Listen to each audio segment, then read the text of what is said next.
Welcome back to the Northwest Pinball and Arcade Show 2013. It's Saturday, June 8th, and I'm sitting here with I'm standing here. It's early, so I'm still waking up. Sorry.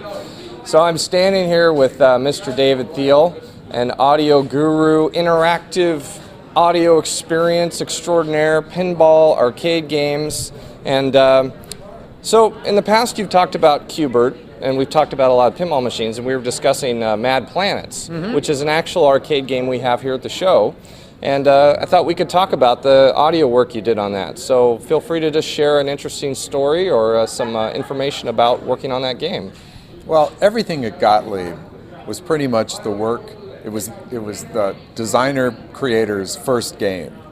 So Q*bert was Warren Davis's first game, and he had come from Bell Labs.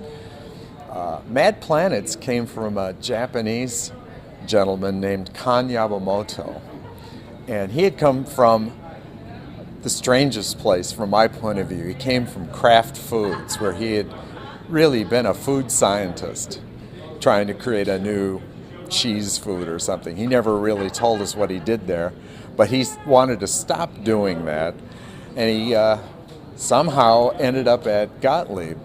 And he was a good programmer, and he very methodical. He was kind of an engineer, scientist, Japanese person who used to bring his lunch in a little box. An interesting guy, and so he worked on this game. And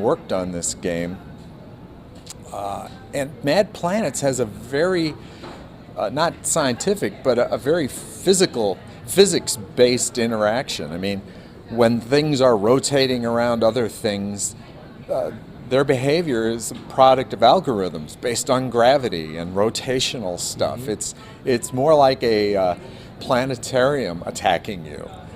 And so to make that fun was a real challenge. And to Kan's credit, I really think he tweaked the hell out of it until it really became fun. And its behavior is very organic because it is based on sort of bogus gravity and such. I mean, the computing power at that time was not such that you could have done it legitimately, completely.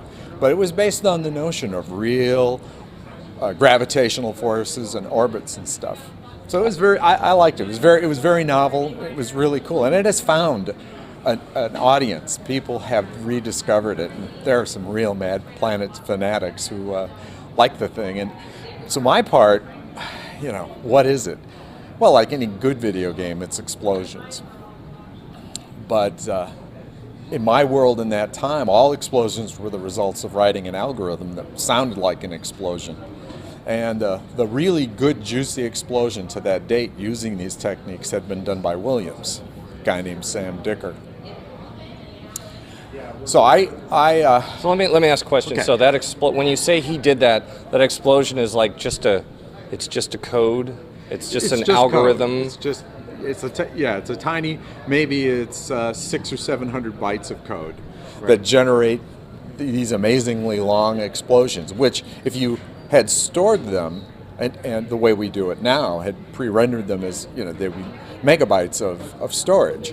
And he has a little 600 byte algorithm that makes the juicy end explosion in Defender. That's Sam's, right? Yes. And that's our great explosion. When you consider it's being generated out of an algorithm. Somebody just wrote code that wiggles the speaker in and out, and you get that explosion. That's tricky stuff. So Sam comes down to you with a floppy disk and says, "Hey, David." Oh no, check this out. no! This is all very indirect. I didn't meet Sam until years later. I actually had an opportunity. Some of the Williams guys took me to show off some of their sounds, and there was an oscilloscope attached to the game, and they were showing me their library of sounds. And so I kind of looked over at the oscilloscope, and I saw the explosion, and it just dawned on me what they were up to. So I can't take credit for the fundamental notion of these algorithmic explosions, but I needed a lot of explosions. By that I mean I needed different ones, because little things blow up, big things blow up, huge things blow up, and I needed a range of explosions for Mad Planets to be functional, and also so it didn't get boring. So I took the notion of what Sam was doing and expanded upon it.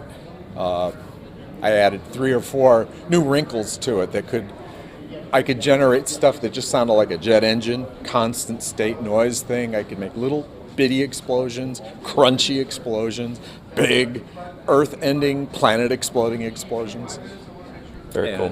That was I elaborated on his notion, which is the way all good development and science works. You know, you're always walking on the shoulders of giants. And so, yeah, based on, because I originally tried it a different way. My background was as a musician, and I had real synthesizers, analog synthesizers, mini Moogs and stuff. And the way you do that is you start with noise and you filter it. That's all done in hardware for you. Yeah. The algorithms to do that completely swamped the little tiny 6502 that I had. I could do it. I actually coded it up, but I had no control over it. I couldn't really do anything with it. So this other way is not legitimate in terms of thinking about how you do analog synthesis. It's literally controlling the speaker and making the speaker move in and out to make an explosion. So, yeah, between the explosions and Khan's wacky physics, you get Mad Planets. Well, Mad Planets is here, and I really encourage you to come down and play it. And also, David is going to be here all day walking around. You should come down and chat with him. And so, remind the audience of, try to think of every single video arcade game and pinball machine that you worked on. So if people want to come talk to you, they can maybe bring up something they might have. I'll help you. So Q*bert, Mach 3, Mad Planets. Reactor. Reactor's the first one. Crawl. And the last thing I did at Gottlieb before I left was Mach 3, which is their first Laserdisc game. Right. And then pinball machines. Pinball machines. Then Time Machine. Data East. Data East. Love the silver jacket. Yeah, this is vintage. Oh yeah. I was, they're always generating clothes. I have wardrobes of T-shirts, and I found this. I was just cleaning out my closet, and I found this. Oh, I'll wear this to the show. Yeah, that's retro awesomeness right there. Retro. So the very first one that Data East ever made, we created the soundboard and the systems and everything for them. That was Laser War. Then there was Time Machine, Secret Service, Torpedo Alley, Time Machine, and the last one I did for them was Monday Night Football. Then 17 years go by, and then Data East by another name, Stern Pinball, Pirates of the Caribbean, Family Guy. Well, no, I don't want to jump. Wheel of Fortune. Spider-Man, CSI. 24? No. Okay, Iron Man? Iron Man, Tron. There's 15 of them. Transformers, X-Men, the sound effects for Avengers, not the music. AC/DC. That's a lot.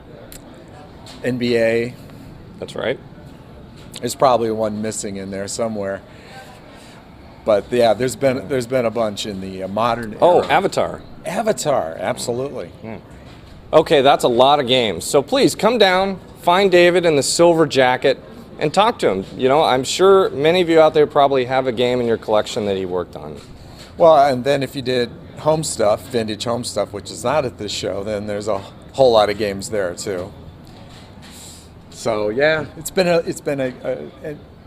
career that I could have never imagined when I graduated college because, well, it didn't exist. Just, imagine playing those games without any sound and you would not have the same experience. So come on down, find David, and we'll see you later today. Thanks a lot.